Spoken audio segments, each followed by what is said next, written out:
सहनौ भुनक्तु सह वीर्यं करवावहै तेजस्विनावधीतमस्तु मा विद्विषावहै। ओम शांति शांति शांति। वेदांत दर्शन की तीसरी कक्षा। वेदांत दर्शन के प्रथम अध्याय के प्रथम पाद के चौथे सूत्र के भाष्य को हमने कुछ देखा था। ब्रह्म की जिज्ञासा का विषय उठाया था। किस ब्रह्म की? तो जो इस संसार की उत्पत्ति स्थिति और प्रलय को करता है, और वो परमात्मा है, इन सबको बनाता है, उसका कारण क्या है, कैसे पता लगेगा? तो कि वो बनाने वाला परमात्मा ही है, ब्रह्म है, तो उसके लिए शब्द प्रमाण, शास्त्र योनित्वाद, शब्द प्रमाण के आधार पर, वेद के आधार पर भी हम जान सकते हैं। और तत्तु समन्वयात, और उसका समन्वय होने से, यानी युक्ति अनुमान होने से भी ये ऐसा हो सकता है। तो शब्द प्रमाण से भी पता लगता है, और सृष्टि को देख करके भी उससे भी हमें समन्वय होता है कि ब्रह्म इस सृष्टि का रचयिता है। उस ब्रह्म की हमें फिर जिज्ञासा करनी चाहिए। और पिछले पाठ में किन्हीं को कुछ पूछना है तो पूछ सकते हैं। कुछ शक्तिनंदन जी। दूसरे सूत्र के भाष्य में आचार्य जी प्रश्न। पहली पंक्ति में अस्य का अर्थ खोलते हुए स्वामी जी लिखते हैं, समक्षस्य इंद्रिय मनोगोचरस्य। इसमें पूछना था आचार्य जी, ये समक्षस्य इंद्रिय गोचरस्य कहा है, जो इंद्रिय गोचर नहीं है उसके लिए फिर अर्थ कैसे निकाला जाए? उसका भी ग्रहण हो जाएगा। मनोगोचर से जो साथ में कहा है, योगियों का आंतरिक प्रत्यक्ष होता है, मानसिक प्रत्यक्ष होता है, उसका भी यहां पर ग्रहण हो जाएगा। तो आपका प्रश्न था कि जो समक्ष नहीं है, इंद्रिय एकदम सामने नहीं है, तो मन से भी जो जाना जाता है, एक इतना सूक्ष्मता से नहीं लेना है यहाँ पर। अस्य इसका, जो ऐसा जिसका हम साक्षात्कार कर रहे हैं, इसका, उनका ग्रहण हो या ना हो, लेकिन ये जो दिखाई दे रहा है इसका जिससे है, इतने से भी ईश्वर की सिद्धि होती है। और जो परोक्ष है, जो हमें मान लो दिखाई नहीं भी दे रहा है, उसको ग्रहण करें यह आवश्यक नहीं है। जिस उदाहरण से हमारा प्रयोजन सिद्ध होता है उतना पर्याप्त है, आगे जाने की कोई आवश्यकता नहीं है उसमें। उससे भी होता है तो हो जाए, नहीं भी होता है तो भी कोई बात नहीं है। इसका जन्म आदि जिससे होता है। जी ठीक है, धन्यवाद। और कोई कुछ?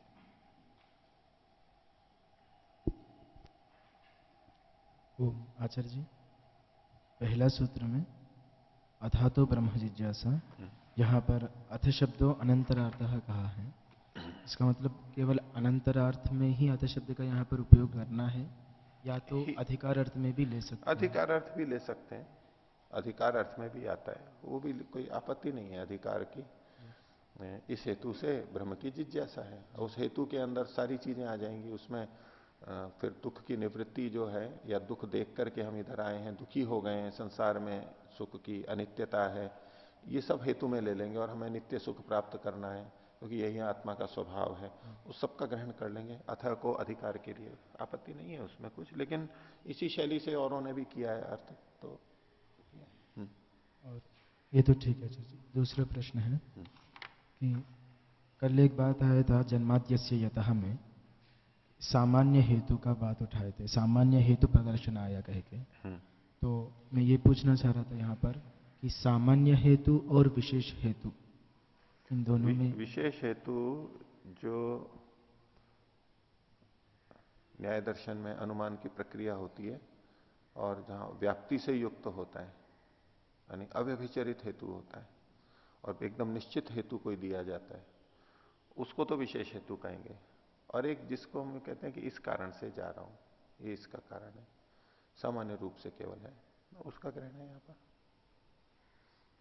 यदि ऐसा माना जाए तो जो पहले सूत्र में अतः शब्द का स्वामी जी ने जो आचार्य शंकर का जो उदाहरण देके उनका खंडन किए हैं, तो वो हेतु आवश्यक नहीं है ऐसा बताया है। यदि उस हेतु को हम सामान्य हेतु माने, ऐसे नहीं, वो अलग प्रसंग है। उस तरह से जो जिस तरह उन्होंने कथन किया, व्याख्या की, उसके अनुसार संगत नहीं बैठ रहा है, बस इतनी बात है। उन्होंने सामान्य रूप से कथन किया और वो संगत तो होना चाहिए ना। सामान्य का मतलब ये नहीं है कि असंगत कोई भी हेतु ले लिया जाएगा।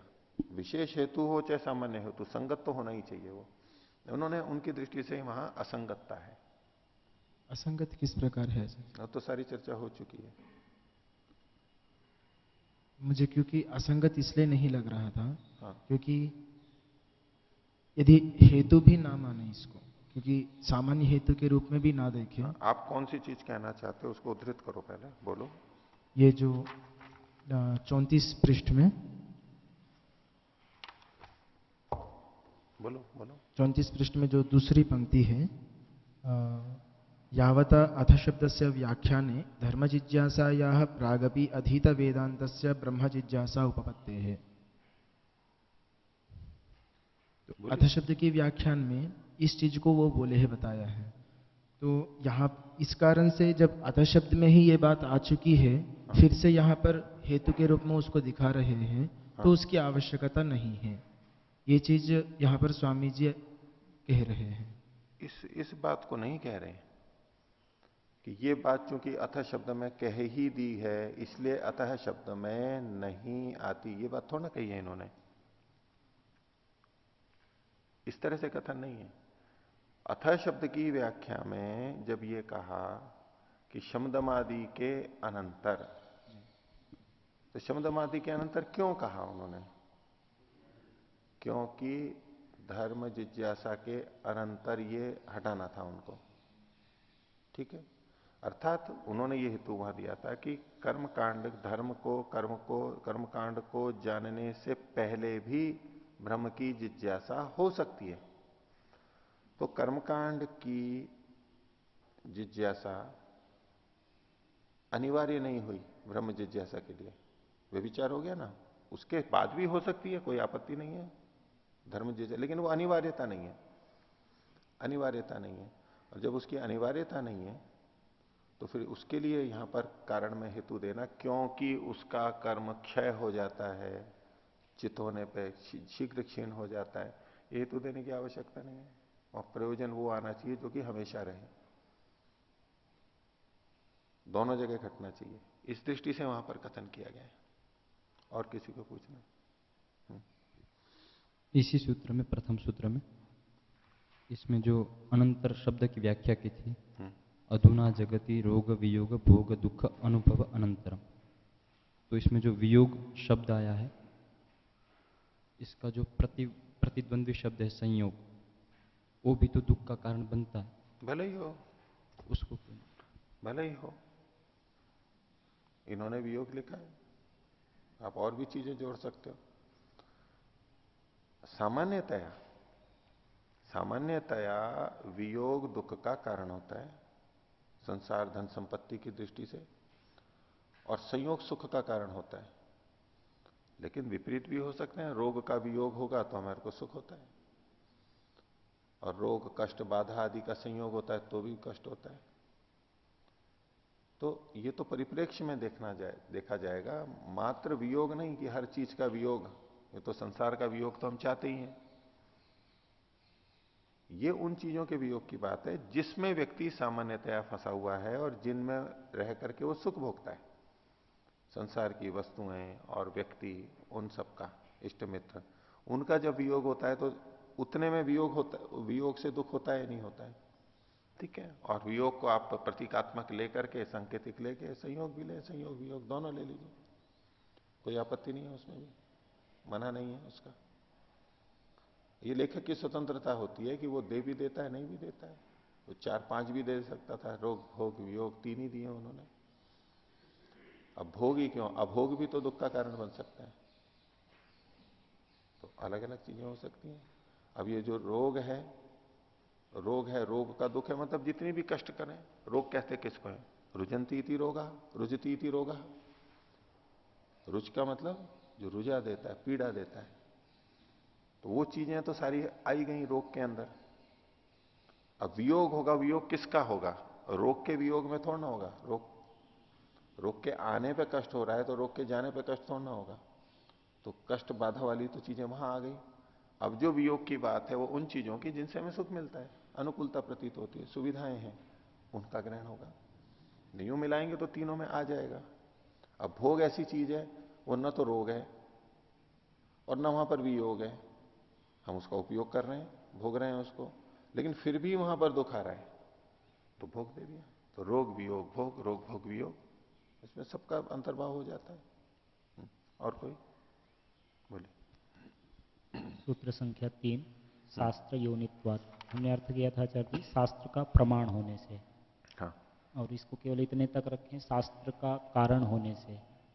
तो शास्त्र योनित्वाद का जो ये अर्थ करते हैं कि शास्त्र का कारण होने से, यानी शास्त्र का रचयिता, शास्त्र ज्ञान को देने वाला होने से नहीं, जो शास्त्र ज्ञान को देता है वैसा वो ब्रह्म, जन्मादस्य यतः, जन्माद्यस्य यतः शास्त्र योनित्वाद। तो शास्त्र योनित्वाद में यहां हेतु शब्द दिया हुआ है, तो उस दृष्टि से ये व्याख्या उतनी संगत नहीं है। पर अगर इसको कोई ऐसे प्रस्तुत करना चाहे कि कौन सा ब्रह्म, जो शास्त्र का कारण है, जो वेद का कारण है, इस तरह से तात्पर्य में लेना चाहे तो ठीक है।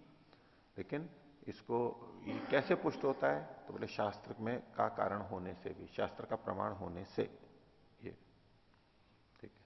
पूछिए। चौथे सूत्र के भाष्य में जो शांकर भाष्य में जो दो दोष बताए थे, उसमें से जो पहला जो बताया है वो स्पष्ट नहीं हुआ। वो अभी चल रहा है, पूरा नहीं हुआ अभी। पहला जो दोष है वो आधा ही हुआ, अभी भूमिका ही बनी थी। तो देखिए आगे, चौथा सूत्र था तत्तु समन्वयात। इसका अर्थ इन्होंने कर दिया कि समन्वय लोक में भी ये देखा जाता है, लोक से भी समन्वय है कि किसी चीज को बनाने वाला कोई चेतन कर्ता होता है, और वो चेतन कर्ता निमित्त कारण होता है, उपादान कारण नहीं होता है, कोई ना कोई चेतन कर्ता होता है। तो अब इसमें जो शंकर भाष्य की विवेचना की जा रही थी कि प्रथम दोष क्या है, तो जो कि समन्वयाधिकरण की स्थापना में पूर्व पक्ष स्थापित किया। क्या किया था हमने, यही वाक्य केवल देखा था पूर्व पक्ष का कि कथम पुनर्ब्रह्मण शास्त्र प्रमाणकत्व उच्यते। शास्त्र परमात्मा की सिद्धि में प्रमाण है, ये कैसे आप कह सकते हैं, अर्थात नहीं कह सकते।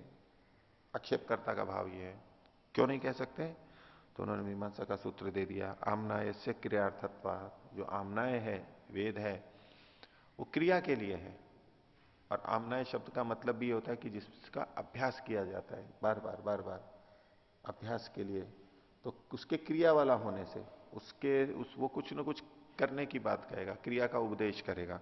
तो चूंकि वो क्रिया करने का उपदेश देने वाला है, क्रिया के लिए है, तो अनर्थक्यम अतदर्थानाम, जो अतदर्थ है अर्थात जो क्रिया के अर्थ नहीं है, ऐसा अर्थ हम वेद मंत्र का लेंगे जहां की क्रिया नहीं आ रही है, तो उसकी वेद मंत्र की अनर्थकता हो जाएगी, क्योंकि वेद तो क्रिया के लिए है, क्रिया के लिए है। और जब आप ये कहोगे कि इस वेद मंत्र से ब्रह्म का पता लगता है, इससे ब्रह्म की, तो इससे ब्रह्म की सिद्धि तो हो जाएगी, लेकिन वो क्रियार्थ तो नहीं हुआ, एक सूचना मात्र हुई। तो ऐसे में तो अगर आप ये कहोगे कि इस वेद के मंत्र से, इन मंत्रों से ब्रह्म की सिद्धि होती है, तो वो मंत्र केवल वेद के वो मंत्र ब्रह्म की सिद्धि करने वाले होंगे, बस सूचना देने वाले होंगे कि वहां ब्रह्म के बारे में लिखा हुआ है, वो क्रिया के लिए तो नहीं हुए। क्रिया मतलब हमारे को कौन सी क्रिया करनी है, जीवों को, उसके लिए तो हुए नहीं है। तो ऐसा करोगे तो वेद की अनर्थकता का दोष आ जाएगा, इसलिए वेद उसकी सिद्धि में प्रमाण नहीं हो सकता है, ऐसा पूर्व पक्ष की तरफ से कहा गया।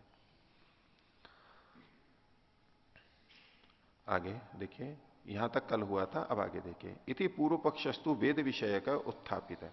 अब पूर्व पक्षी ने जो प्रश्न रखा है उसका समाधान तो शंकराचार्य जी ने किया ही है, और यहां वो विषय नहीं लिया जा रहा है। अब ये विषय कर रहे हैं कि पूर्व पक्षी ने जो आमनाय शब्द का प्रयोग किया, तो आमनाय तो वेद के लिए आता है। तो पूर्व पक्षी ने इति पूर्व पक्षस्तु वेद विषय का उत्थापित, पूर्व पक्ष जो उठाया, ये पूर्व पक्ष तो शंकराचार्य जी ने ही उठाया, स्वयं ही तो लेखक दोनों पक्षों को उठाता है। तो पूर्व पक्ष तो वेद विषयक उठाया है। वेद विषयक मतलब आमनाय का है। परंतु समाधानम सूत्र व्याख्यान है, लेकिन जब इसका उन्होंने समाधान किया, इस सूत्र की व्याख्या में, भाष्य में जो समाधान किया उसमें क्या कहा, ये उदाहरण दिया, सदैव सौम्य इदम अग्र आसीत एकमेव अद्वितीयम। वह एक ही पहले था, सबसे पहले, और कुछ नहीं था, अद्वितीय। ये छांदोग्य उपनिषद का वचन दिया है। तो कह रहे हैं इत्यादिनी सर्वाणी उपनिषद वचनानी प्रमाणत्वेन उपस्थाप्य उक्तम। ये और ऐसे और बहुत से प्रमाण वहां दिए हैं शंकर भाष्य में, तो वो उपनिषद वाले हैं सारे, वेद का नहीं है। वेद का होना चाहिए था फिर। तो प्रश्न तो वेद विषय को उठाया और समाधान करते समय उपनिषद के वचनों को दिया। तो इन सबको उद्धृत करके क्या कहा, उप्य उक्तम यत् सर्वेषु ही वेदांतेषु वाक्यानि तात्पर्येण एतस्य अर्थस्य प्रतिपादकत्वेन समुपगतानि समनुगतानि। सभी वेदांतों में, अब यहां पर वेद शब्द नहीं, वेदांत लिया है, उपनिषद अर्थ है ये वेदांत का। तो वो जब आप आमनाय का प्रयोग किया तो यहां पर, और आप वेदांत का अर्थ ले रहे हैं, उपनिषद को ले रहे हैं, तो वेदांतेषु, वेदांत में वाक्यानि, जो वाक्य हैं वो तात्पर्य से इस अर्थ के प्रतिपादक हैं, ये सब पता लगता है। तो पूर्व पक्षस्तु वेद विषयक है, समाधानम खलु उपनिषद वचन परम। ये दोष दिखाया जा रहा है, जो कि इन्होंने पहले भी बताया था। तो जो जिस तरह का प्रश्न होता है उसके अनुरूप उसी शास्त्र का प्रमाण देना चाहिए, ये बात है। क्योंकि वेद से संबंधित जो समाधान है वो तो हुआ नहीं इसमें, उसका तो, उसके बारे में तो बोले नहीं। यही दोष है। हो गया, ये इतना हो गया, आ गया समझ में। जो पूर्व पक्ष की तरफ से ये जो प्रस्तुति हो रही है कि जो वेद हैं वो व्यर्थ हो जाएंगे अगर वेद को सिर्फ उनका जो अर्थ है, मंत्रों का अर्थ सिर्फ ईश्वर की मात्र सिद्धि के लिए किया जाएगा, तो ऐसा सिद्धांत पक्ष ने कहाँ कहा है? ऐसा सिद्धांत पक्ष ने कहा, ये मीमांसा का प्रसंग है ना, मीमांसा के उस वचन को लेकर के ये यहां पर कहा गया है, उसकी विवेचना हम यहां नहीं कर रहे हैं। वो विस्तार से वहां मीमांसा दर्शन में पढ़ेंगे, इस सूत्र को, उसके भाष्य को। यहां केवल उसको उद्धृत किया गया है। अभी केवल इतना समझना है कि प्रश्न वेद के विषय में आक्षेप उठवाया था और उत्तर उपनिषद को प्रमाण देते हुए कर रहे हैं, ये ठीक नहीं है। आगे, अथ अपरो दोषो अयम यद अत्र अधिकरण उत्थापने। दूसरा दोष क्या बता रहे हैं कि यहां पर अधिकरण के उत्थापन में, अधिकरण मतलब वो विषय होता है, एक विषय अधिकरण, उसकी भूमिका जो है उसको कहते हैं उत्थानिका या उत्थापन कहते हैं भूमिका। उसमें कहा गया कथम पुनर्ब्रह्मण शास्त्र प्रमाणकत्वम। ये चौथे सूत्र की भूमिका कैसी बनाई कि कथम पुनर्ब्रह्मण शास्त्र प्रमाणकत्वम, क्योंकि तीसरे सूत्र में शास्त्र योनित्वात् में कहा गया था कि शास्त्र का प्रमाण होने से, तो कह रहे हैं कि ब्रह्म का शास्त्र प्रमाणकत्व कैसे है, ये शास्त्र ब्रह्म को सिद्ध कैसे करता है, इस पे भी प्रश्न उठा दिया। तीसरे सूत्र में यह कहा गया था कि शास्त्र में यानी वेद में परमात्मा के बारे में कहा गया है, इससे सिद्ध होता है, ठीक है। अब शास्त्र परमात्मा का प्रमाण है, परमात्मा को बताने में प्रमाण है, ये कैसे सिद्ध होगा? अब ये फिर एक और प्रश्न कर दिया। ब्रह्मणः शास्त्र प्रमाणकत्वम कथम, परमात्मा का के लिए सिद्धि में शास्त्र का प्रमाणत्व कैसे है, वेद का प्रमाणकत्व कैसे है, यही प्रश्न उठा दिया गया। तो कहते हैं इति तु प्रश्न वैयर्थ्यम एवं शंकर भाष्य। ये प्रश्न तो निरर्थक उठा लिया, इसकी कोई आवश्यकता नहीं थी। क्यों? यतो ही वेद रूपम शास्त्रम कथम न ब्रह्मणः सिद्धौ प्रमाणम युक्तम, कि वेद जैसा शास्त्र परमात्मा की सिद्धि में प्रमाण क्यों नहीं हो सकता है। कोई कहे वेद का क्या प्रमाण है, भाई क्यों नहीं हो सकता वेद का प्रमाण, इसमें तो प्रश्न ही नहीं उठ सकता। आगे, न ही किमपि तद अप्रमाणे कारणम, वेद की अप्रमाणता में कोई कारण नहीं है। यानी वेद के प्रमाण में और किसी को हम प्रमाण पूछने लगे, ऐसा नहीं। औरों के प्रमाण के लिए वेद का प्रमाण ले सकते हैं, लेकिन वेद के प्रमाण के लिए दूसरों को लेंगे, ये ठीक नहीं है। तो ये तो ही वेद रूपम शास्त्रम कथम न ब्रह्मण सिद्धौ प्रमाणम युक्तम न ही किमपि तद अप्रमाणे कारणम तत्तु सूर्यवत स्वतः प्रमाणम, प्रमाणम छप गया है, प्रमाणम, ठीक कर लीजिए। वो तो सूर्य के समान स्वतः प्रमाण है। स्वतः प्रमाण और परतः प्रमाण, ये जो बात आती है कि सूर्य को देखने के लिए हमें और किसी सूर्य की आवश्यकता नहीं है, दीपक आदि टॉर्च आदि जलाने की आवश्यकता नहीं है, क्योंकि वो स्वतः प्रकाशमान है। ऐसी दीपक है, दीपक की लौ है, उसको देखने के लिए, बल्ब को देखने के लिए किसी और बल्ब को जलाने की आवश्यकता नहीं होती, क्योंकि इनका स्वतः प्रकाश निकलता है। जिन वस्तुओं का स्वतः प्रकाश नहीं होता उनको देखने के लिए हमें अन्य अग्नि आदि प्रकाश की साधनों की आवश्यकता होती है। तो वेद तो स्वतः प्रमाण है, उसकी पुष्टि के लिए किसी अन्य प्रमाण की आवश्यकता नहीं है। आगे तो तत्सूर्यवत स्वतः प्रमाणम नान्यम प्रमाणम अपेक्षते, दूसरे प्रमाण की अपेक्षा रखता ही नहीं है। लेकिन इनको और थोड़ी चर्चा करनी है। तो कहा दुर्जन तोष न्याय न प्रश्न स्यादपि, मानवी ने कि ऐसा प्रश्न हो भी जाए तो भी, इसको न्याय की भाषा में कहेंगे अभ्युपगम से। चलो मान लिया कि यह प्रश्न है तो भी, वैसे पहला तो कथन कर ही दिया कि इस तरह के प्रश्न की आवश्यकता ही नहीं है, प्रश्न ही नहीं उठेगा। लेकिन अगर उठ भी जाए तो अभ्युपगम को ही यहां पर दुर्जन तोष न्याय कहा। दुर्जन मतलब जो दुष्ट है, और दुष्ट का मतलब दुर्जन मतलब ऐसा नहीं है कि जो ऐसा पापी है और वैसा दुर्जन की बात है, क्योंकि हम दुर्जन तो बहुत गलत अर्थ में लेते हैं। मतलब जो ठीक नहीं है, वैसे ही जिसने कुछ गलत बोल दिया है ऐसे उसको दुर्जन बोल दिया है यहां पर। तोष मतलब उसकी प्रसन्नता के लिए, ऐसे उस भाई चलो ठीक है, वो उसको भी प्रसन्नता होगी, वो उसको शांति रहे, मैं मेरे प्रश्न का उत्तर ही नहीं दे रहा, अच्छा चलो मान भी लिया, तो अब उसको संतुष्ट करने के लिए प्रश्न अगर उठा भी लिया जाए, इसको कहते हैं दुर्जन तोष न्याय। अब दुर्जन तोष न्याय तो गलत होता है, भाई दुर्जन किसी को कहे, और कई बार दूसरे को दुर्जन कहना होता है द्वेष से, तो जानबूझ के बोलते हैं कि दुर्जन तोष न्याय से। अब जैसे ही बोला दुर्जन तोष न्याय, तो दूसरा सोचेगा अच्छा मेरे को दुर्जन कह रहे, मेरे को ही तो संतुष्ट करना चाहते हो, मेरे को दुर्जन कह रहे हो। तो फिर उदयवीर जी ने इसमें संशोधन किया, वो लिखते हैं सुजन तोष न्याय, दुर्जन की जगह पे सुजन तोष न्याय। उनके आप देखना कहीं भी लिखा हुआ मिलेगा, वो सुजन तोष न्याय लिखते हैं। तो आप सुजन हो, सज्जन हो, आपको संतुष्ट करने के लिए, अच्छे व्यक्ति हैं, आपको संतुष्ट करना चाहिए। चलो,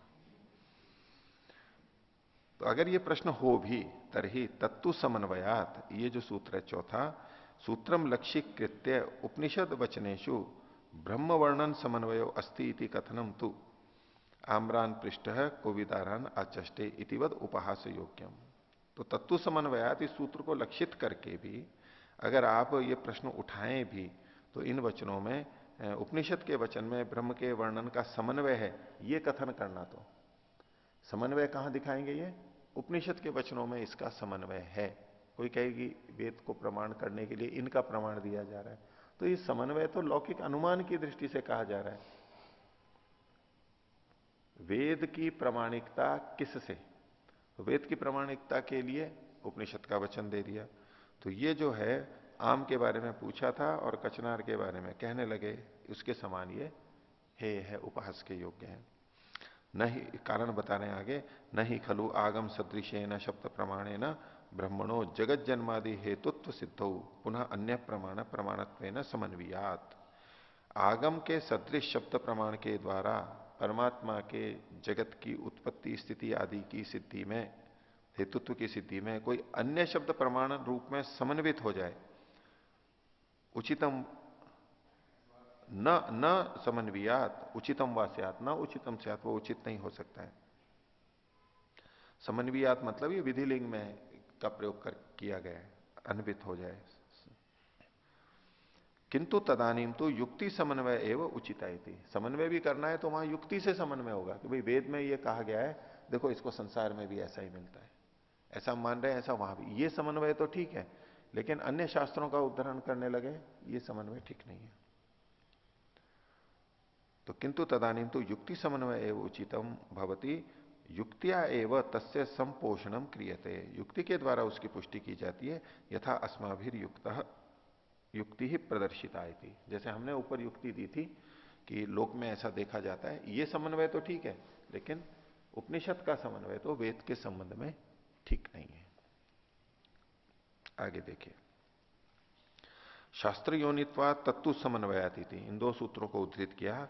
इति सूत्रयो आगमानुमानाभ्याम जगतो जन्मादि कृत्यस्य प्रवर्तयित्री कारणम ब्रह्म परमात्मा इति तु गतम। भाई इन दो सूत्रों से हमने ये तो जान लिया, ये सूत्र कैसे थे? शास्त्र योनित्वाती आगम का था और तत्तु समन्वयाती अनुमान का था। प्रत्यक्ष तो इसमें हो नहीं सकता है।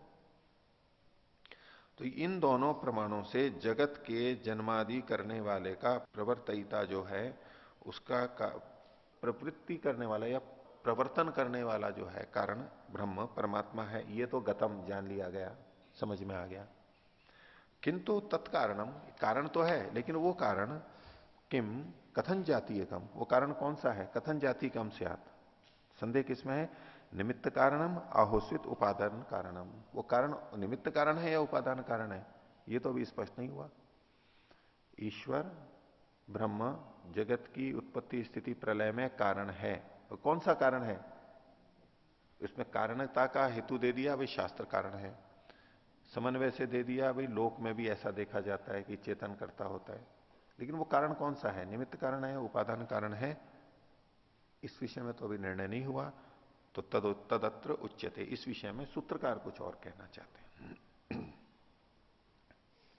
तो पांचवा सूत्र है ईक्षते, ईक्षतेर ना शब्दम, ना शब्दम। ईक्षते है ईक्षण क्रिया, ईक्षण क्रिया। तो भाष्य देखिए, ईक्षण क्रियाया प्रवर्तकत्वात् कर्तृत्वात् ब्रह्म परमात्मा जगतो निमित्त कारणम अस्ति, अल्प विराम। ईक्षण क्रिया का प्रवर्तक होने से, प्रेरणा है, ईक्षण है, प्रेरणा है, इच्छा है, इसका प्रवर्तक होने से, कर्ता होने से ब्रह्म यानी परमात्मा जगतो निमित्त कारणम, जगत का निमित्त कारण है, न तो उपादानम, उपादान कारण नहीं है। यहां पर ब्रह्म के आगे जो परमात्मा लिखा है वो ब्रह्म को ही खोला है स्पष्टता के लिए, और परमात्मा और जगत इसको जोड़ा हुआ है, इसको अलग अलग कर लीजिए। ब्रह्म परमात्मा, और इसमें विभाजन के लिए जुड़ गया है गलती से। क्यों है ऐसा? वो निमित्त कारण ही क्यों है, उपादान कारण क्यों नहीं है? यतो ही ईक्षण क्रियायाश चेतने संभवात। ईक्षण क्रिया चेतन में ही हो सकती है, इच्छा है, प्रेरण है, ये चेतन में ही हो सकती है, इसलिए वो चेतन है। ईक्षण क्रिया से हमें पता लगा कि वो चेतन है, और चेतन होने से हमें पता लग गया कि ये उपादान कारण नहीं हो सकता, ये निमित्त कारण ही हो सकता है। ईक्षण क्रियायाश चेतने संभवात, ईक्षण क्रिया चेतन में ही संभव है, और चेतनम ही निमित्त कारणत्वम भजते नो उपादानत्वम। ये सिद्धांत दे दिया कि चेतन कभी भी उपादान कारण नहीं होता, निमित्त कारण ही होता है। इसके अंदर कई बार ये मन में प्रश्न उठता है, ये जो हमारा शरीर है, इसका उपादान कारण क्या क्या है? कोई 5 भूत हैं, 3 हैं, 1 है, 2 है, ये कुछ चर्चा चलती है, न्याय दर्शन में भी, वैशेषिक में भी आती है, सांख्य में भी आती है। इनको तो उपादान मान लिया, चलो सूक्ष्म शरीर है, इंद्रियां हैं, मन है, ये सब चीजें आ गई। अगर केवल ये हो तो हम इनको शरीर नहीं कह सकते, चेतन शरीर जैसे। तो क्या आत्मा भी तो इसमें उपादान कारण है? आत्मा भी उपादान कारण है, एक मन में बात आती है। तो इसका निराकरण सांख्य दर्शन में भी किया गया है कि आत्मा कभी भी इसका उपादान कारण नहीं है, इस शरीर का। आत्मा के कारण से इसमें चेतनता है, हम सक्रिय होते हैं, ये सब करते हैं, लेकिन चेतन कभी भी उपादान कारण नहीं होता, ये उन्होंने वहां भी सिद्ध किया, पुष्टि किया है उस बात को। उसी हेतु को यहां पर ये ग्रहण कर रहे हैं कि परमात्मा चेतन है, ईक्षण क्रिया है इसलिए चेतन है, और चेतन है इसलिए वो उपादान कारण नहीं हो सकता, वो निमित्त कारण ही हो सकता है। ये सिद्धांत दिया, इसका व्यभिचार दिखाएं कोई कि देखो यहां चेतन भी उपादान कारण हो रहा है। जो जो उपादान कारण होता है वो जड़ होता है, जो चेतन होता है वो उपादान कारण नहीं होता। तो हम ज्यादा से ज्यादा शरीर आदि के लिए कह सकते हैं कि देखो इसमें चेतन है और वो उपादान कारण है। तो शरीर का उपादान कारण नहीं बनता है चेतन, उपादान कारण अन्वित होते हुए जाता है। तो शरीर तो पहले भी रहता है, बाद में भी रहता है, यानी मृत्यु के बाद भी रहता है, चेतन नहीं हो सकता। तो ईक्षते है। अब इसके लिए आगे कह रहे हैं न अशब्दम, ना शब्दम है, न अशब्दम, और ये जो ईक्षण शब्द है ये अशब्दम नहीं है, शब्द प्रमाण से रहित नहीं है। अर्थात परमात्मा के बारे में ईक्षण क्रिया का कथन शास्त्रों में मिलता है, शब्द प्रमाण में मिलता है, न अशब्दम। खोल रहे हैं, ईक्षण क्रिया पूर्वकम जगत जन्मादि वृत्तम न शब्द प्रमाण रहितम। जगत की उत्पत्ति स्थिति प्रलय आदि ईक्षण क्रिया से युक्त है, इस विषय में शब्द प्रमाण की रहितता नहीं है, शब्द प्रमाण से ये युक्त है। किंतु तत्शब्द प्रमाण सिद्धम, शब्द प्रमाण से वो सिद्ध होते हैं। तद्यथा, अप्रमाण दे रहे हैं, स ईक्षत लोकानुसृजा इति। स ईक्षत, उसने ईक्षण किया, ईक्षण क्रिया का कथन आ गया। स ईक्षत, उसने पहले इच्छा की, कामना की। क्या कामना की? लोकानु सृजई इति, मैं लोगों को बनाऊं, इन विविध लोगों को मैं बनाऊं, ये उसने इच्छा की। किसी भी क्रिया के पहले इच्छा तो होगी, बिना इच्छा के क्रिया नहीं होती, कोई निर्माण कार्य नहीं होता। तो परमात्मा ने जब इतनी सृष्टि बनाई, इतनी बड़ी सृष्टि, अद्भुत सृष्टि बनाई, तो इच्छा तो उसने की। ये प्रश्न भी बहुत बार आता रहता है कि परमात्मा में इच्छा है या नहीं है।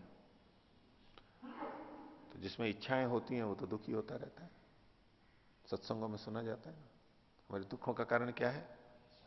हमारी इच्छाएं ही हमारे दुखों का कारण है। खूब इस पे प्रवचन, इसलिए इच्छाएं छोड़ो, कामनाएं छोड़ो। किसी ने छोड़ी है अभी तक सारी इच्छाएं? छोड़ पाया है कोई? इच्छाएं छोड़ो, और दुखों का कारण इच्छाएं, इच्छाएं छोड़ दो तो बस पूरा अध्यात्म उतर जाएगा हमारे अंदर। कामना ही तो दुख का मूल है, इच्छाएं तो दुख का मूल है। तो बोले कामनाएं इच्छा तो भाई परमात्मा की इच्छा है, तो फिर तो वो भी बंधन में आएगा, वो भी दुखी होगा जैसे हम दुखी हो जाते हैं इच्छाओं से, कामनाओं से। तो इच्छाएं कब दुख का कारण बनती है? क्या हमारी हर इच्छा दुख का कारण बनती है?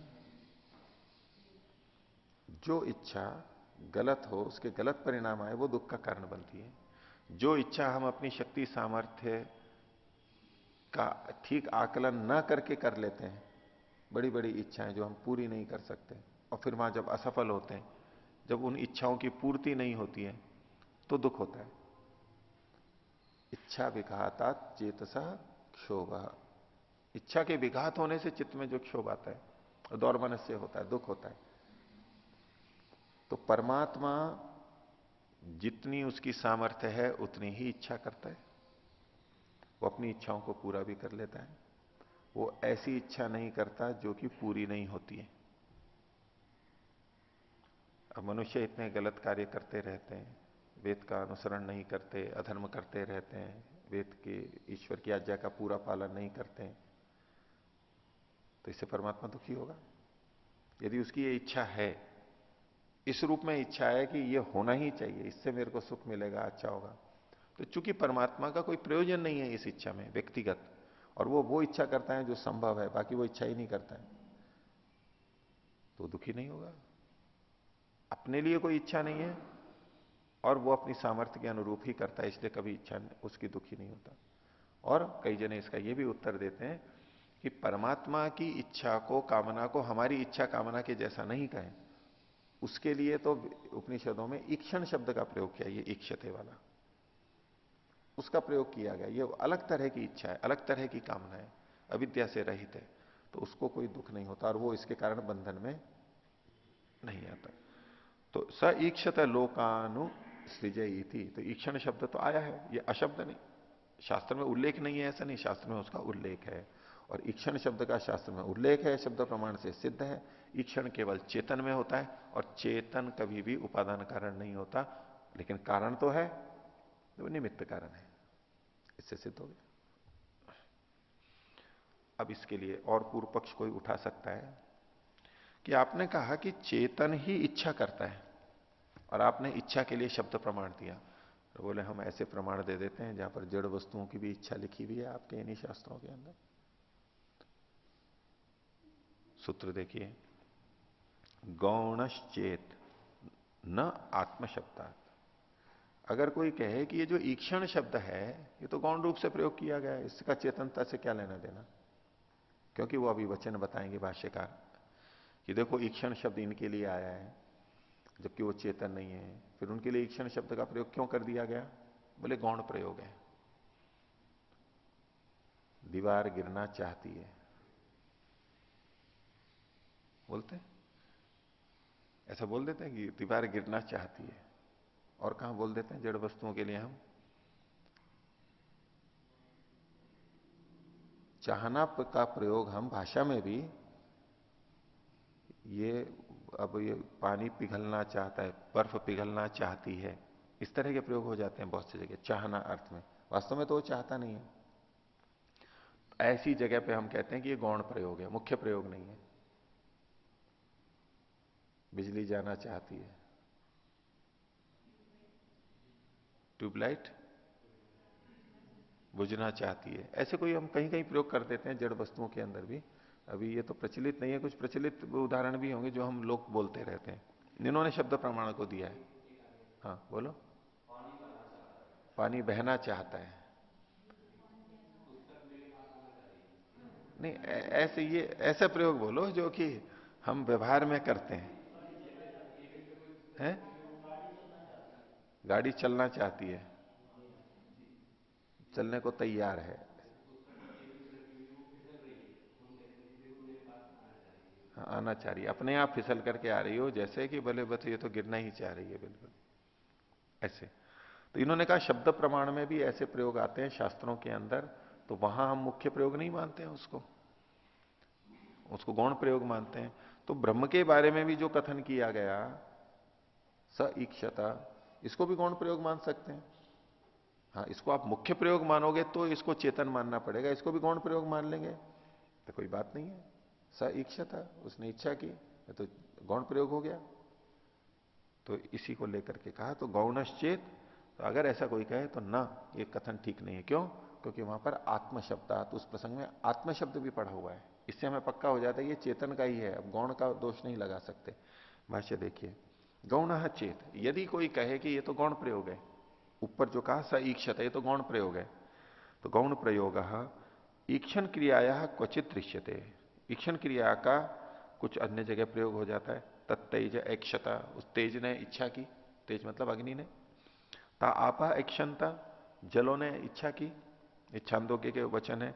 तो तद्वत ब्रह्मणी गौण प्रयोगम ईक्षण क्रियाया मत्वा ब्रह्म न निमित्तम कारणम जड़वद उपादानम स्याद इति केनचित कल्प्यते चेत्तरहि। तो ब्रह्म में भी ये गौण प्रयोग है ईक्षण क्रिया का। पीछे जो वचन था स ईक्षता लोकानुसृजा इति, इसके संदर्भ में। और ये चूंकि गौण प्रयोग है, इसलिए ब्रह्म निमित्त कारण नहीं है, वो जड़ के समान उपादान कारण हो जाए, ऐसा यदि कोई दोष बताए तो यह है गौणश्चेत, इसकी व्याख्या। ऐसा कोई कहे तो न नैवम कल्पयितुम शक्यते, ऐसा आप कल्पना नहीं कर सकते। क्यों नहीं कर सकते? कुतः? तो हेतु दिया आत्मशब्दात, आत्म शब्द के होने से। यहां पर आत्म शब्द कहा गया है कैसे? तत्र लोक सर्जन प्रकरणे, ये जो लोक की संसार की सृष्टि हुई है उसका जो वचन है वहां पर स्पष्टम ही पठ्यते एवं आत्मशब्द, वहां आत्मशब्द स्पष्ट पढ़ा गया है। कैसे? तो वचन जो जो पीछे वचन था स ईक्षत लोकानुसृजायति, उससे ही जुड़ा हुआ पहले का वचन पूरा इन्होंने लंबा करके बता दिया। बोले केवल टुकड़े को लेकर के क्यों देख रहे हो, पूरा देखो वहां क्या लिखा है। तो वहां क्या है, आत्मा व इदम अग्र आसीत, पहले केवल आत्मा था।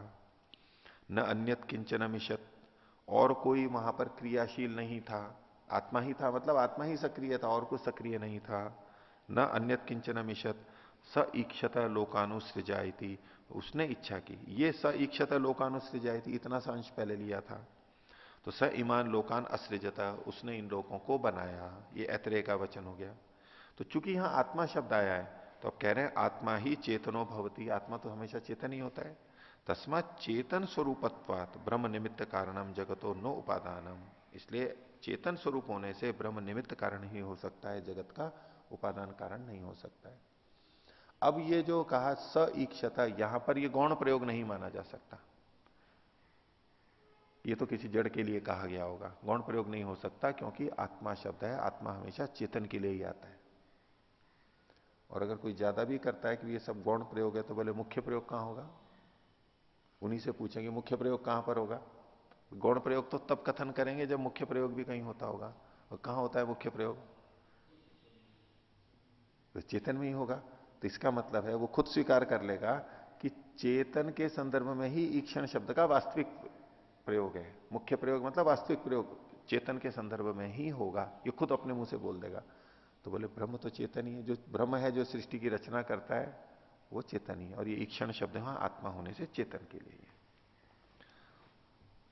आगे इसी बात की पुष्टि के लिए अब और कह रहे हैं।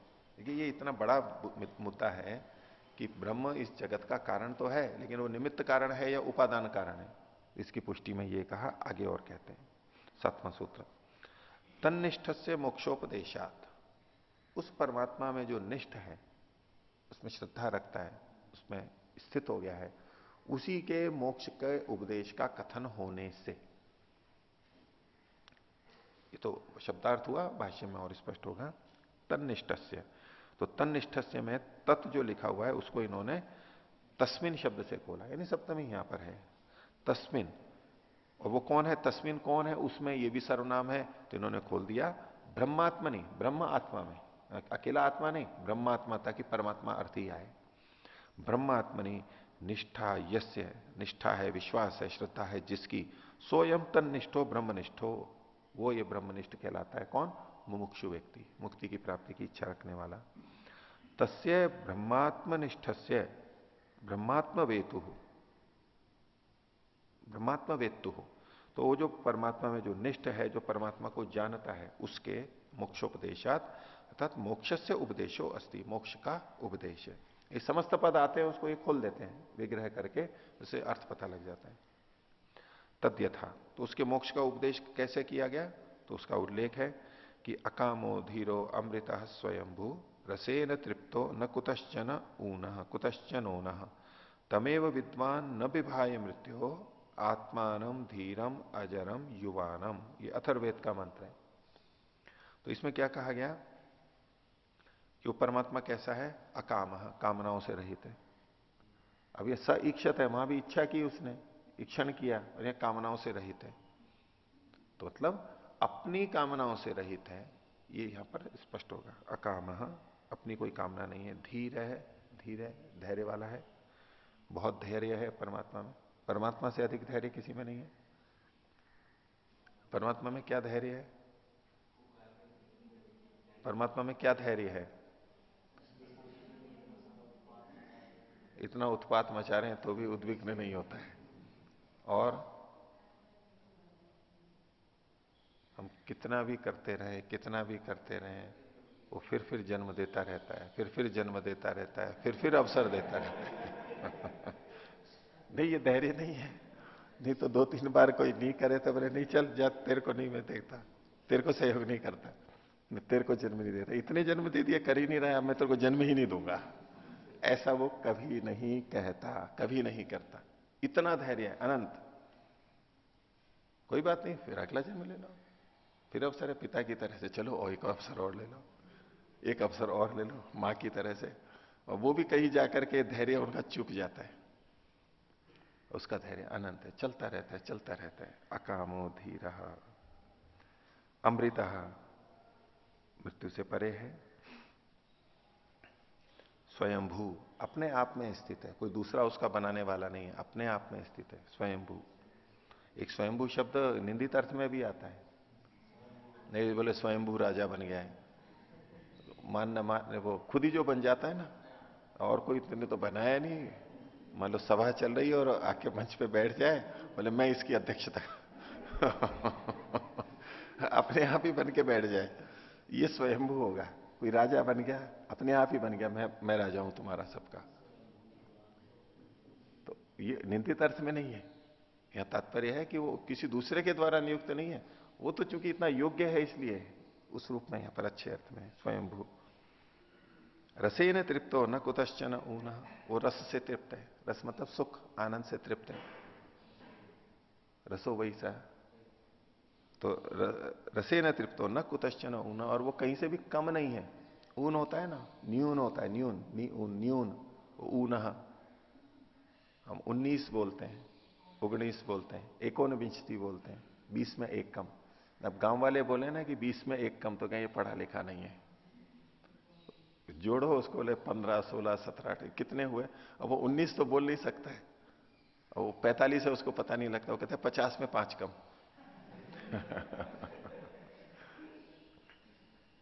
तो ऐसा अपनी शिष्ट भाषा में भी बोलते हैं, अंग्रेजी में भी बोलते हैं, संस्कृत में भी बोलते हैं। उसमें हम नहीं कहते कि पढ़ा लिखा नहीं है, उनको कहते हैं भाई पढ़ा लिखे नहीं है, बोले 20 में 1 कम। तो न कुतश्चन ऊना, ऊन मतलब न्यून। तमेव विद्वान न विभाय मृत्यु, उसको जानने वाला, उसको ही जानने वाला, न विभाय मृत्यु, मृत्यु से डरता नहीं है। बाकी सब मृत्यु से डरेंगे, डर लगेगा उनको कुछ ना कुछ दोष का। जो परमात्मा को जान लिया है तो मृत्यु से नहीं डरेगा, निर्भय हो जाएगा। तमेव विद्वान न विभाय मृत्यु हो, और वो कैसा है? उसको आत्मानम धीरम अजरम युवानम, तम आत्मानम धीरम अजरम युवानम, उसी आत्मा को, तम का मतलब आत्मानम, या आत्मा शब्द पे विशेष केंद्रित करना चाहते हैं, बाकी तो विशेषण है। इन्होंने जिस ढंग से प्रस्तुत किया वो आत्मा पे केंद्रित है। धीरम जो कि धीर है, अजर है जो कि वृद्ध नहीं होता है सदा, युवानम जो कि युवा रहता है, जीर्ण क्षीण नहीं होता, युवा रहता है। ऐसे उस परमात्मा को पा करके डर नहीं लगता है। इति अत्र आत्मानम ब्रह्मात्मानम विद्वान सन मृत्योर न बिभेति, वह लिख दिए, मैं आ गया, ब कर लीजिए इसको, बिभेति इत्युक्तम, उस आत्मा को यानी ब्रह्मात्मा को जानता हुआ विद्वान सन मृत्योर न बिभेति, मृत्यु से भयभीत नहीं होता है, ये यहां पर कहा गया। तो आत्मा न मतलब चेतन के लिए कथन कर दिया गया। अब यहां एक बात और ध्यान देने की है कि एक विशेषण यहां पर 2 बार आया है परमात्मा के लिए, धीर शब्द, धीर शब्द 2 बार आया है। पहले तो सामान्य वर्णन किया, फिर तम धीरम 2 बार आया है। और धर्म के 10 लक्षणों में सबसे पहला धृति, धृति क्षमा दमो स्तेयम शौचम इंद्रिय निग्रह, तो धृति धीर ये सबसे पहले है। और धैर्यम यस्य पिता क्षमा च जननी, और धैर्य भी सबसे पहले है, धैर्य जिसका पिता है। योगी के जो परिवारजन होते हैं वो धैर्य सबसे बड़ा गुण है, धैर्य बहुत रखना पड़ता है, और ये धीर वीर है परमात्मा। अगला उदाहरण दे रहे हैं, परित्य भूतानि परित्य लोकान परित्य सर्वा प्रदिशो दिशश्च उपस्थाय प्रथमजामृतस्यात्मनात्मानमभि संविवेश। यजुर्वेद का है 32वें अध्याय का 11वां मंत्र। तो परित्य भूतानि, परित्य सब ओर से आकर के, सब प्राणियों को, भूतों को, और सब परित्य लोकान सब लोगों को घेर के, परित्य सर्वः प्रदिशो दिशश्च, और सभी दिशाओं और उपदिशाओं को घेर के, सब स्थानों पर, यानी इसकी व्यापकता बताई जा रही है। उपस्थाय प्रथमजाम ऋतस्य, ऋत मतलब सत्य, उसके ऋत के, सत्य के, प्रथम जाम के लिए महर्षि ने वाक्य भाष्य किया है वेद को, जो प्रथम उत्पन्न हुआ वेद प्रथम जाम, उसको ग्रहण करके, प्राप्त करके, आत्मना आत्मानम अभिसंविशेषा, आत्मना यानी आत्मा के द्वारा, आत्मानम यानी आत्मा को या आत्मा में, अभिसंविशेष पूरी तरह से प्रविष्ट हो गया है। तो आत्मा, पहला जो आत्मा है आत्मना, उसका मतलब है जीवात्मा, और दूसरा जो है आत्मानम वो है परमात्मा ब्रह्म। आत्मा के द्वारा परमात्मा को जानता है, उसका आनंद लेता है। तो अत्रापि ब्रह्मात्मनि स्वात्माभिनिवेश उक्ता, ब्रह्म आत्मा में यानी दूसरा जो आत्मा था उसमें, और स्वात्मा यानी जीवात्मा का अभी निवेश कहा गया, यानी उसमें ठहरना, उसमें रुकना, उसका आनंद लेना, ये कहा गया है। अन्य और देखिए, नित्यो नित्यानाम चेतनश्चेतना नाम एको बहुनाम यो विदधाति कामान, जो नित्यों में नित्य है, सब नित्यों में, चेतनों में भी जो विशेष चेतन है, और जो अकेला ही बहुतों को कामनाओं को पूरा करता है, जो अकेला परमात्मा बहुतों की कामनाओं को पूरा करता है, यानी जीवों की। तम आत्मस्थम ये अनुपश्यंति धीरा, जो धीर वीर व्यक्ति उसको अपनी आत्मा के अंदर देख लेते हैं कि ये मेरे में अंदर भी है वही परमात्मा, ये अनुपश्यंति धीरा, तेषाम शांति ही शाश्वती नेतरेशम, उनकी शांति सदा रहने वाली होती है, शाश्वत होती है, और न इतरेशम, दूसरों की नहीं होती। दूसरे तो थोड़ी देर शांत रहते हैं फिर अशांत हो जाते हैं। तो अत्रापि चेतन दर्शनेन शाश्वती शांति प्राप्यते इति स्पष्टीकृतम, चेतन के दर्शन से, ये जो चेतनश्चेतना नाम है उसके दर्शन से उसको जानने से शाश्वत शांति की प्राप्ति होती है। इन सब उदाहरणों में ये आत्मा, चेतन, इस सब का ग्रहण कर रहे हैं। तो तस्मात ब्रह्म निमित्त कारणम जगत न उपादान कारणम। जो परमात्मा है वो चेतन है, और चेतन है तो वो निमित्त कारण ही हो सकता है, उपादान कारण नहीं हो सकता है। हो गया? आगे देखिए 8वां सूत्र, हेयत्व अवचनाच्च। और इसी की पुष्टि में कह रहे हैं कि परमात्मा के हेयत्व का वचन न होने से, कि त्याज्य है, हेय है, इसका एक भी वचन शास्त्र में नहीं मिलता है। परमात्मा ग्राह्य है, ग्रहण करने योग्य है, इसके तो वचन मिलते हैं, लेकिन हेय है ऐसा कोई वचन उपलब्ध न होने से भी। भाष्य देखिए, अपिच ब्रह्मात्मा न क्वचिदपि हेय पक्ष निर्दिष्ट। किसी भी शास्त्र में परमात्मा हे पक्ष में नहीं कहा गया। जैसे योग दर्शन में हे हेतु हान हानोपाय आता है, त्याज्य। नैव तस्य त्यज्यत्व प्रतिपादितम, उसका छोड़नापन कहीं भी प्रतिपादित नहीं किया है, किंतु सर्वत्र तस्य उपादेयत्वम एवं विहितम विद्यते। वो ग्रहण करने योग्य है, प्राप्त करने योग्य है, यही सब जगह पे कहा गया है। तद्यथा, जैसे कि स आत्मा स विज्ञेय, वो आत्मा है परमात्मा, वो जानने योग्य है। मांडुक्य उपनिषद, आत्मा वारे द्रष्टव्य श्रोतव्य मंतव्य निधिध्यासितव्य। बृहदारण्यक उपनिषद, आत्मा को जानना चाहिए, देखना चाहिए, मनन करना चाहिए। तस्य चेतनत्वात् सर्वांतरत्वात् न हेयत्वम यतश्च ब्रह्मात्मा स्वात्म सजातीय। उस परमात्मा का हेयत्व क्यों नहीं है? कि चेतन होने से वो सबके अंदर वैसे ही विद्यमान है, हम उसको छोड़ ही नहीं सकते। इसको हे में नहीं रखा है। परमात्मा और हमारा सजातीय है, चेतन है हमारा, उसको हम नहीं छोड़ते।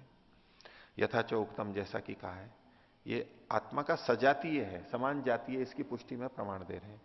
द्वा सुपर्णा सयुजा सखाया, ऋग्वेद का मंत्र है। तो दो अच्छे सुंदर पर्ण वाले, अच्छे स्वरूप वाले, दोनों के अच्छे हैं, दोनों स्वभाव से धर्मात्मा है, अच्छे हैं, शुद्ध हैं।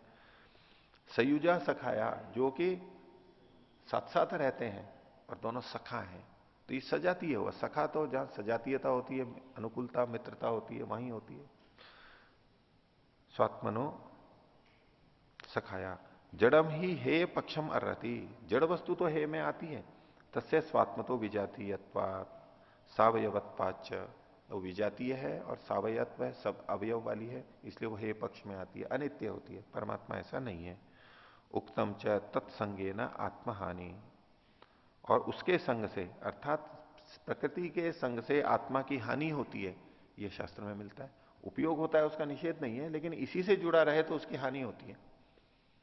साधन के रूप में जब प्रयोग करेंगे तो इससे लाभ होगा, लेकिन अगर इसी से जुड़ा रहेगा तो हानि होगी। उसको हे पक्ष में रखा। इसके लिए कठोपनिषद का वचन दिया, ही यते अर्थात य उप्रेयो वृणीते। श्रेय और प्रेय दो मार्ग बताए। तो जो प्रेय का वर्णन करता है, प्रेय मार्ग का वर्णन करता है, वो अर्थ से क्षीण हो जाता है, रहित हो जाता है। अर्थ का मतलब है प्रयोजन, जो जीवन का प्रयोजन है, आत्मा का प्रयोजन है, लक्ष्य है, नित्य सुख की प्राप्ति, उससे वो क्षीण हो जाता है जो इस प्रेय मार्ग को चलता है।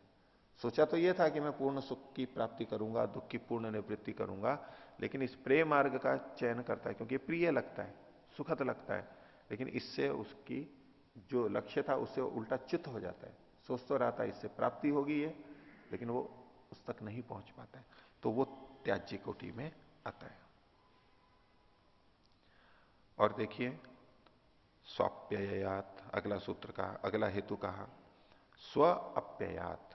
तो स्व का मतलब है, भाष्य खोल रहे, स्वस्य आत्मनो अप्ययो अपिगमनम आश्रयणम अस्ति इति हेतु।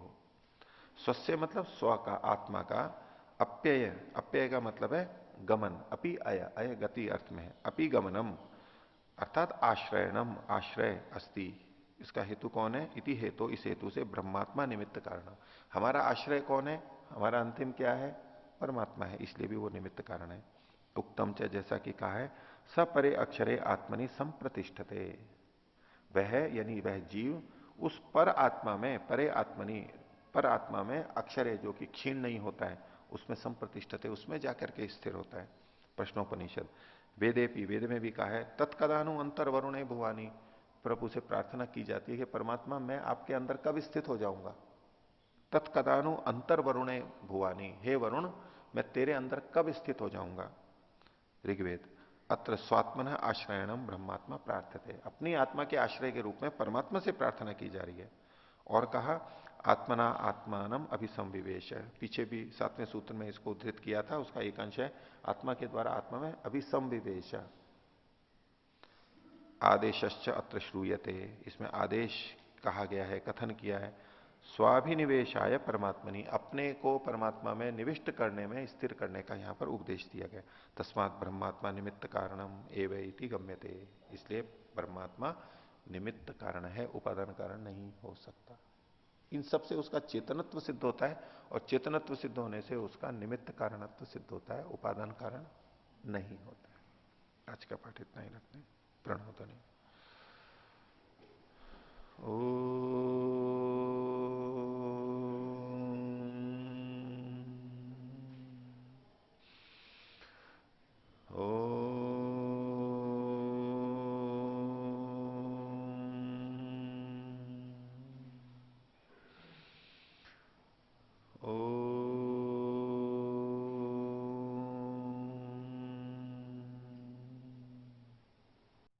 सभी को सादर अभिवादन। ओम